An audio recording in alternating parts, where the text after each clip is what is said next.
Përshëndetje të nderuara zonja dhe zotri, mirë se vini në pasditën e sotme, do t'jemi edhe sot bashkë në transmitimin ton të drejt për drejt. Në pjesën e partë të emisionit do të flasim me personalitetin e ditës dhe temën për ditën e sotme, e konkretisht sot do të flasim për qendrën Bashkërisht Mundemi dhe për të folur më në detaje për këtë qendër, për aktivitetet, për misionin që ka dhe për mesazhin që sjell për publikun. Ne kemi nderin dhe kënaqësinë që në studion ton të kemi vetë të parin e kësaj qendre, zoti Shpend Salia. Përshëndetje dhe mirëseardhët. Përshëndetje Ariana, mirë se u gjetëm. Shumë faleminderit që na keni nderuar, ju përgëzojmë për punën tuaj, duke ju uruar punë të mbarë. Shumë faleminderit. Atëherë fillimisht, kur është themeluar qendra Bashkërisht Mundemi dhe çfarë misioni ka? Kështu, qendra Bashkërisht Mundemi është themeluar para 8 viteve. Sizanafili e qendrës është shkaku i vajzës time, prandaj e kam hapë si qendër si një shoqat, shkaku se kam vajzën kam paralizuar pas asaj periudhe 2 veçare pasi tretmaneve me vajzën, se kam vajzën e kam paralizuar. Edhe pasi e pranuam realitetin se çka është punën e vajzës, që kjo është realiteti, atëherë fillova të interesohem se kush janë kjo kategori e fëmijëve dhe ku janë, si janë. Edhe ju ishte iniciativë, si them, themeli i kësaj qendre është bukvalisht vajza ime është. Dhe kjo është edhe misioni të cilin ju e keni. Pra qendra juaj është qendër që trajton fëmijë me nevoja të veçanta? Po, qendra jonë është një qendër sociale që e cila është themeluar për qëllimin e socializimit, socializimit, zhvillimit dhe inkuadrimin e personave dhe fëmijëve me aktësitë kufiziore në shoqëri. Çfarë shërbimesh konkretisht ofroni për fëmijët me nevoja të veçanta dhe sa fëmijë janë për momentin në qendër që i trajtoni? Ne si qendër kena shërbim special për fëmijët me nevoja të posaçme, të cilat është adaptuar për çdo fëmijë individualisht mbas nevojave dhe mundësive të cilat ai fëmijë i ka. Qendra Bashkërisht Mundemi për momentin ka 13 fëmijë, të cilat ne çdo ditë kemi marrim nga shtëpia, tretman grupor dhe individual, të cilat me stafin profesional të cilat e kemi në të qendra. Zhvillimin e aftësive motorike të fëmijëve, rekreacion, kreativitet, ekskluzione të cilat ne i realizojmë gjatë vitit, si për shembull, çdo vit i dërgojmë nëpër deti, nëpër çdo festë ne jena pjesë përbërëse e asaj feste, si ditën e flamurit që na mblor, çdo festë ne thjesht çka ne konkretisht punojmë.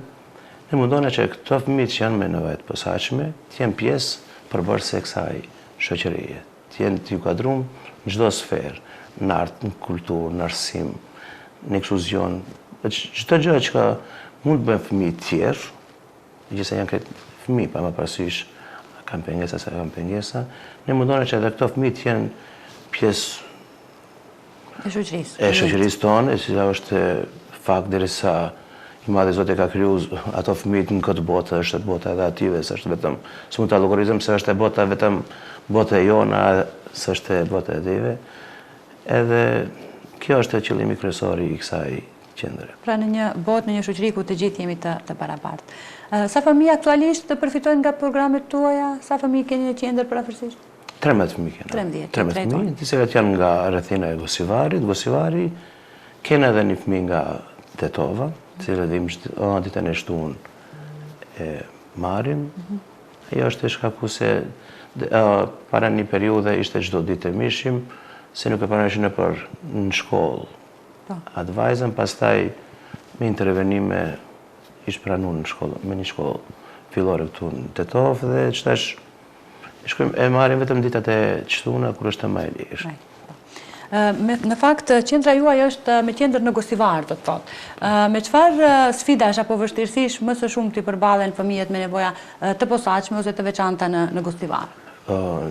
Me sfidat mund të flasim me çfarë jo, se çfarë po është janë shumëta, si në infrastrukturë, si tretman, si në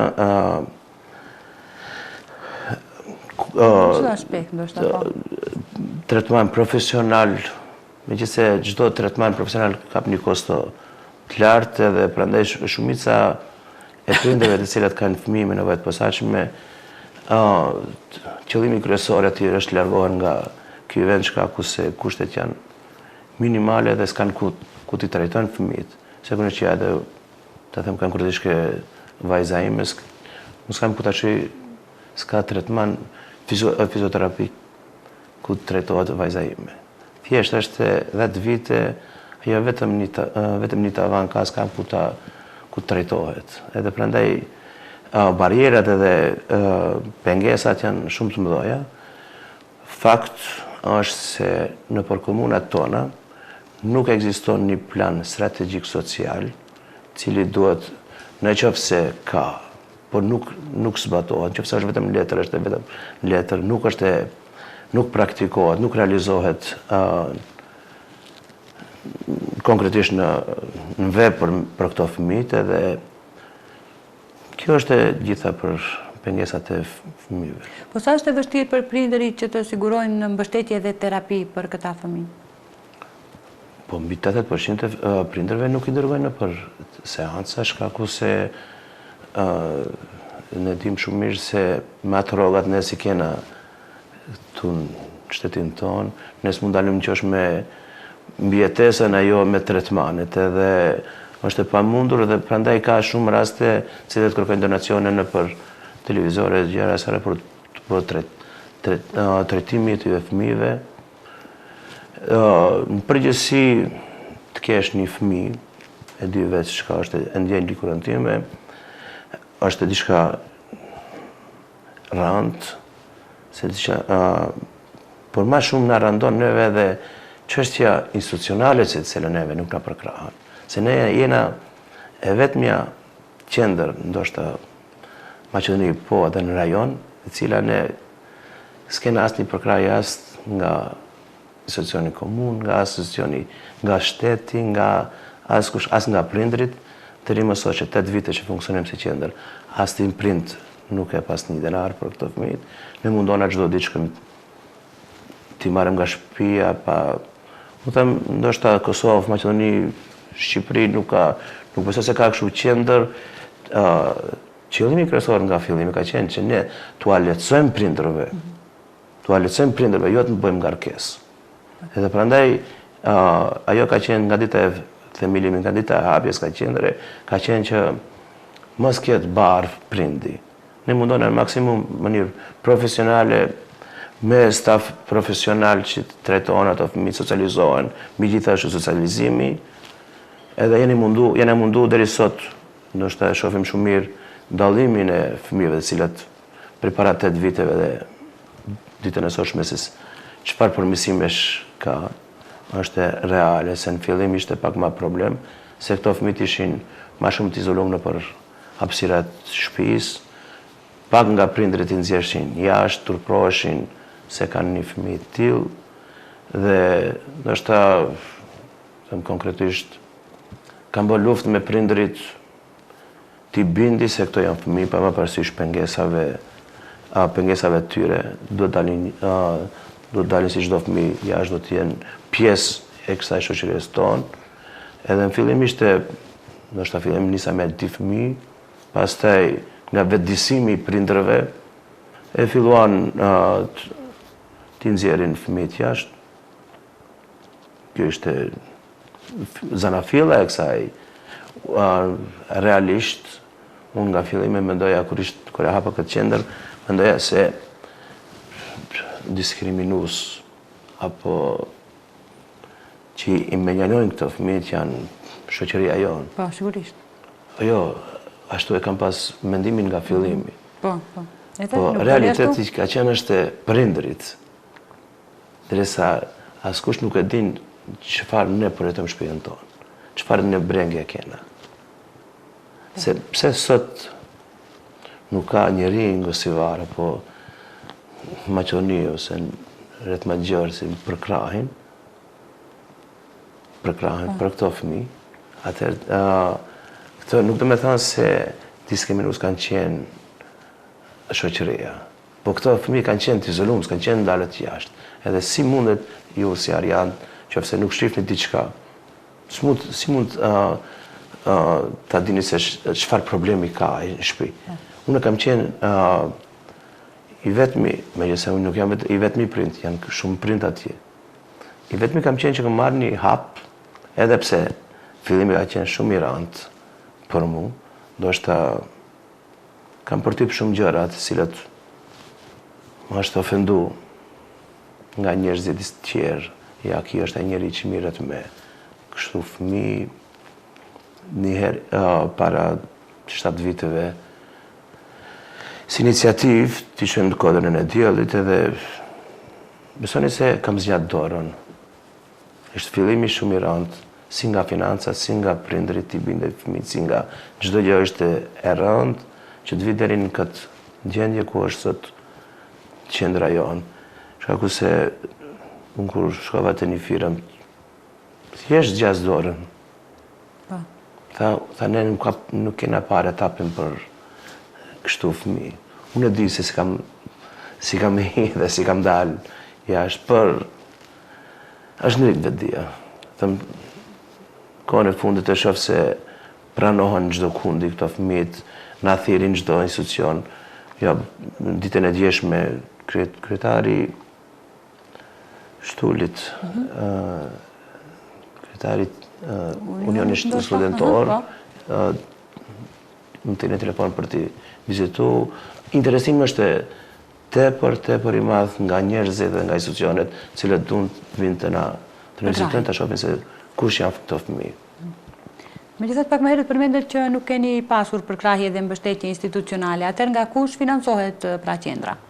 Kështu, është realisht se ne nuk kena përkrahje institucionale. Kjo qendër financohet vetëm nga njerëzit bamirës, nga donacionet, nga firmat, nga njerëzit, nga bashkëdhetarët që cilët jetojnë mërgim. Nga çdo kush, përveç, si thash, nga prindërit e institucioneve shtetërore, çdo kush tjetër kemi ke qenë. Edhe është e shumë rëndë shkaku se ne kena shumë shpenzimet mujore. Ne kena furgon të cilën shkojmë çdo ditë, shkojmë marrë për shtëpi. Kena qira, kena ushqim, kena struj. Me krejta shpenzimet, me 4 rroga që mbajmë, ne 4 punëson mbajmë aty, të mbajmë 8 vite, pa një asnjë përkrahje të shtetit, ka qenë shumë e rëndë, të cilën 8 vite na kam një ditë ndërprerje si qendër. Megjithatë, si përdoren këto donacionet nga qytetarët apo bizneset? A ka transparent në mënyrën se si shpërndahen fondet? Kështu, sigurisht që ka transparencë, me nuk ishte transparencë, nuk do ekzistojshim në 8 vite, ajo është fakt, cila është shumë rëndë fitohet besimi i njerëzve, por më e rëndë është vazhdimësia e besimit njerëzve. Fondet kësaj qendre shpenzohen për, si thash, paraprakisht për rroga, për qiraja, për ushqimet, për çdo ditë se kena orar ditor, ka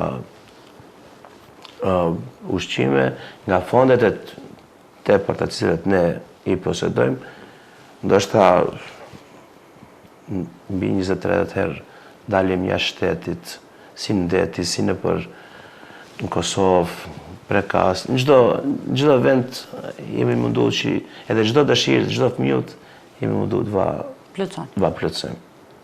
Megjithatë, ata qytetarë që duan të ndihmojnë dhe të kontribuojnë, domethënë si mund të ndihmojnë, cilat janë mënyrat? Kështu,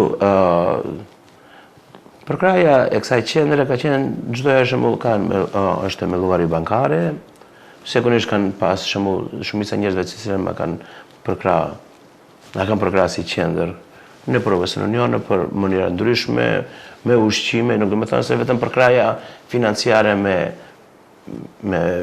para. Ka qenë përkrahje në çfarëdo forme.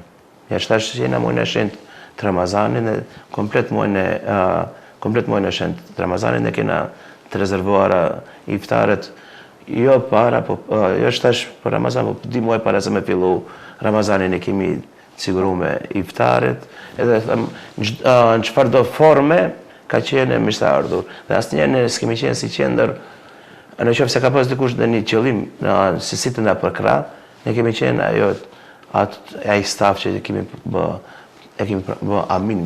pranuar në formën ai si të përkrahje.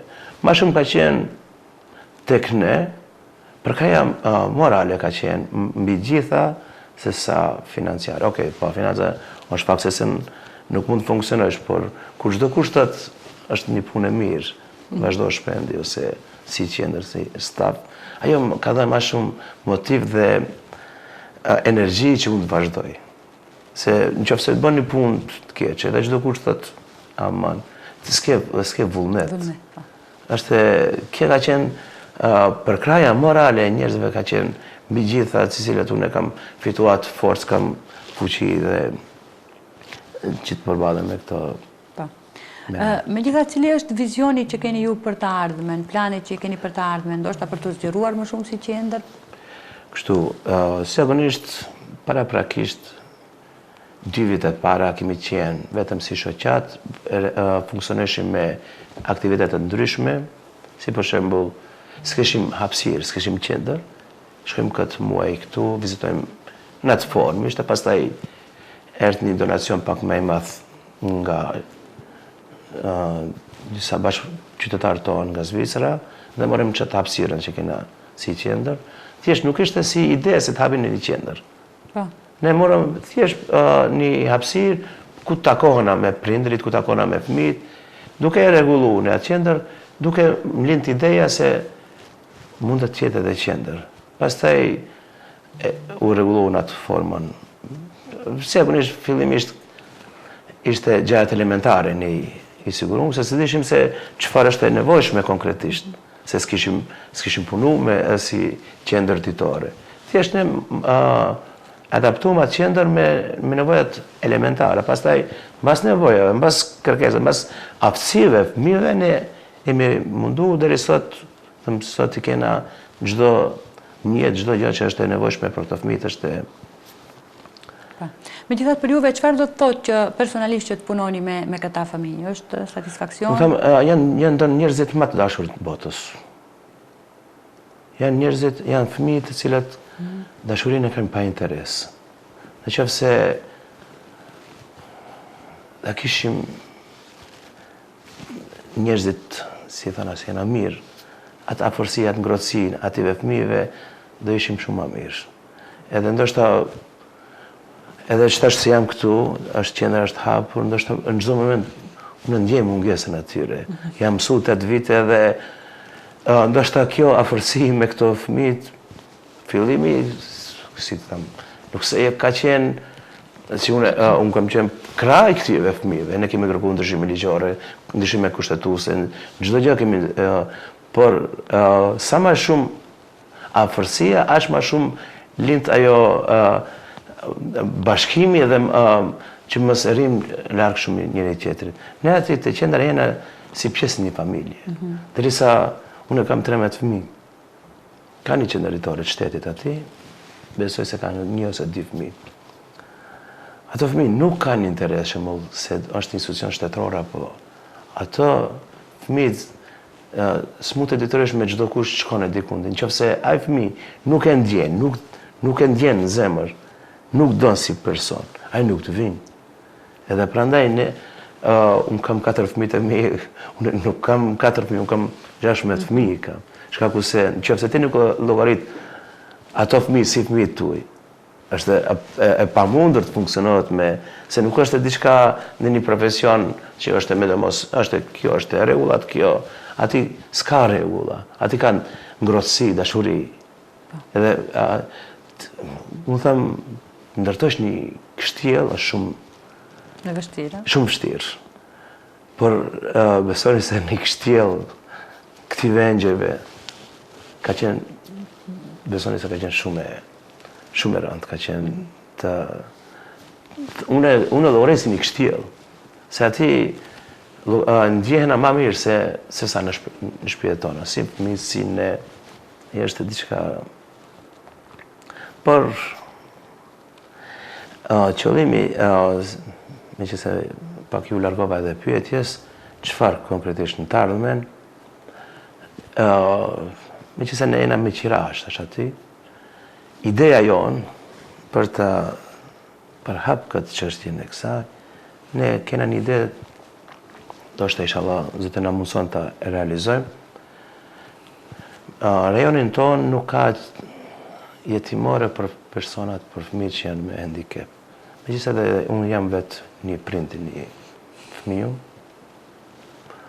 Ne mendojmë se bëjmë një objekt poshtë me tjetë si qendër, si shkollë, pjesa sipër me tjetë me dhomat e cilat do ketë kujdes 24 orë. Cilat ato fëmijët e cilat janë me nevojë të posaçme mbesën pa prind. Pa prind.